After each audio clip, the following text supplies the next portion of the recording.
দিনের অর্ধেকটা সময় আমার বাচ্চা আমার মেয়ের পিছনেই যায়। ওকে নিয়েই আমার জীবন, ওকে নিয়ে আমার সারাদিনের চলা। তাই একটু হাতে হাতে ওকে করে দিই, বলে দিই, নয়তো নিজে এখনও সেই জিনিসটা, সেই বোধটা এখনও আসেনি যে নিজেকে এভাবে যত্ন করে পরিষ্কার করে সাজিয়ে গুছিয়ে রাখতে হবে। জ্ঞান বুদ্ধিতে এখনও সেরকমভাবে সেই জ্ঞানটা এখনও আসেনি, শুধু লম্বাই বড় হচ্ছে। তবে শিখিয়ে তো দিতে হবে, ধরে ধরে শেখাতে হবে।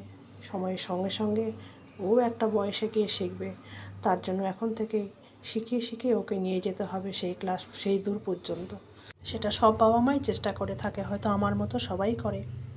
তো নমস্কার বন্ধুরা, আমার নতুন আরও একটি ব্লগে সকলকে স্বাগত জানাচ্ছি। তো পিহুনাকে আমি বললাম যে সকালবেলা কালকেই শ্যাম্পু করেছে ও, তাই আমি বললাম যে চুলটা নিয়ে একটু তেল মেখে দিই, নাহলে চিরুনি দিতে খুব কষ্ট হবে তোর। আর একা একা ও তেল দিতে পারেও না, ও একা একা তেল দিলে সেই চুলের মধ্যে ভালো করে মাসাজ করা হয় না। আর যে ওকে আমি তেল একা একা দিতে দেইও না, আমি নিজেই ওর মাথার মধ্যে ভালো করে চুলটার মধ্যে তেলটা দিয়ে দিই, মাসাজ করে দিই। খুব তাড়াতাড়ি ওর চুলটা লম্বা হয়ে যায়। ওর অনেকবার আমি একটু বড় হয়ে যায় চুল কেটে দিই, একটু বড় হয়ে যায় চুল কেটে দেয়, আর খুব লম্বা হয় চুল। 6-7 মাস হতে না হতেই চুল আবার লম্বা হয়ে যায়। এত চুল বাড়ে না, হাতের নখও তাই, প্রচুর লম্বা হয়। আর এমনিতেও লম্বা হচ্ছেই, প্রায় আমার সমান সমান লম্বাই হয়ে গেছে, জানো তো। প্রত্যেক মারাই চায় শুধু এমনি লম্বা হাইটে এরকম না, সব বাবা মা চায় বাচ্চা কাচ্চা একটু বুদ্ধিতে বোধে একটু বেশি বুঝুক, বুঝে যাক নিজে, সেইটাও চায় সবাই। আমিও চাই সব সময়ের সঙ্গে সঙ্গে শিখুক, একটু নিজের থেকে সব কিছু টুকটাক করে। আমি নিজেও এইভাবে ওকে অনেক কাজ করতে থাকি, সব বাড়িতে দিতেও থাকি, যেন ও শিখে যায়। সবসময় যেন মায়ের উপর ভরসা করে না থাকে আর কি। বাবা মা তো আছে, থাকবে, কিন্তু নিজেও অনেক কিছু করতে হবে, শিখতে হবে। তো ওইভাবেই আমিও ওকে টুকটাক করে শেখাতে থাকি। তো ওর পিহুনার মাথায় আমি তেল দিয়ে চুল আঁচড়ে দিয়ে আমি বললাম যে শোনা, তুই একটু পড়তে বস, আমি তো তখন জলখাবার বানাই। তো আজকে একটু বেশি করেই রুটিগুলো বেলে নিয়েছি একবারে। দেখালাম যে গুনে 12-13টা রুটি প্রায় বেলে নিয়েছি। আর আমি রুটি করলে এইভাবেই করি, একসঙ্গে 12-13টা একবারে বেলে নিই, তারপরে সেঁকতে চলে আসি।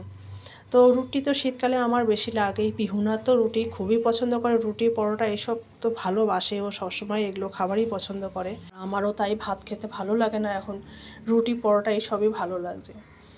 তো দুবেলা রুটি একবারে করে নিয়েছে, তাহলে এবেলাটা করে ওবেলাটাও করে নিয়েছি। রুটিগুলো একটু বেশি করে করে নিলে কি হবে, ওবেলা রাত্রেবেলা আর করতে হবে না। অনেক সময় করতে ইচ্ছা করে, আর সন্ধ্যাবেলা এখন সামনে পরীক্ষা চলে এসছে, পড়াতে বসাতে হবে, তো সময় পাই না রাত্রেবেলা, এই জন্য একবারে দুবেলাটা বেশি করেই করে রাখছি আর কি। আমি পিহুনাকে বলেছিলাম যে তুই পড়ে নে, ইংলিশটা পড়ে নে, আর পরিবেশটা তুই পড়ে নে, পড়াটা হোমওয়ার্কগুলো করে নে, মিসের যা হোমওয়ার্ক আছে তার জন্য জলখাবার বানিয়ে নিয়ে এসছে। তো একসঙ্গে অনেকগুলো হাতে গড়া রুটি করলে কি হয়, খুব তাড়াতাড়িও হয়ে যায় আমার রুটি। তো আমি ওকে বললাম যে তুই পড়, আমি তোর জলখাবার নিয়ে আসছি। আমার রুটি করা প্রায় হয়েও গেছে। তো একটু আলু চচ্চড়ি করে নিয়েছিলাম সকালবেলা, একটু ঝোল মতো, একটু ঝালঝালি হয়ে গেছে তরকারিটা। তো একটু মিষ্টি খেতে চেয়েছিলো, একটু মিষ্টি, তো দেখলাম কোনো মিষ্টি ঘরে নেই, তাই আমি বললাম যে ঠিক আছে, পরে আনা করাবো, আপাতত এটাই তুই খেয়ে নে। তো পিহুনাকে আমি আলু চচ্চড়ি দিয়ে রুটি দিয়ে দিলাম। তো আমিও ভাবলাম যে আমিও একটু জলখাবার ওর সময় খেয়ে নিই। তো কালকে একটু বাসি দুধ ছিল, আমি বললাম যে সোনা খাবি, দুধ দিয়ে রুটি দিয়ে দেবো। তো বিশেষ করে সকালবেলা, দিনের বেলা না একদম দুধ রুটি খেতে চায় না। আমি রাত্রেবেলা দিলে তাও খেয়ে নেবে, কিন্তু দিনের বেলা একদমই খেতে চায় না। তাই আমি ভাবলাম যে দুধটা পরে নষ্ট হবে, আর তো চাও খাবো না এখন, তো ঠিক আছে তাহলে আমি দুটো রুটি এর মধ্যে চুবিয়ে খেয়ে নিই। তো এই খেতে আমিও খেয়ে নিচ্ছি আর কি। খেয়ে দিয়ে আমি কি রান্না করবো সেটাই আর কি চিন্তা ভাবনা করছি। তো তোমাদেরকে দেখাবো নিশ্চয়ই কী রান্না করছি। তো দুপুরে এটাই রান্না করেছি, এখানে আলু সিদ্ধ মাখা, বেগুন সিদ্ধ, আর গরম গরম ভাত। একটু ভাতটা বেশি সিদ্ধ করেছি। তো দুপুরে এটাই খাওয়া। পিহুনা এলে টিউশন থেকে, ওকে দুটো ডিম সিদ্ধ করে দেবো, গোটা ডিম সিদ্ধ, এই দিয়ে আজকে খাওয়াটা হয়ে যাবে।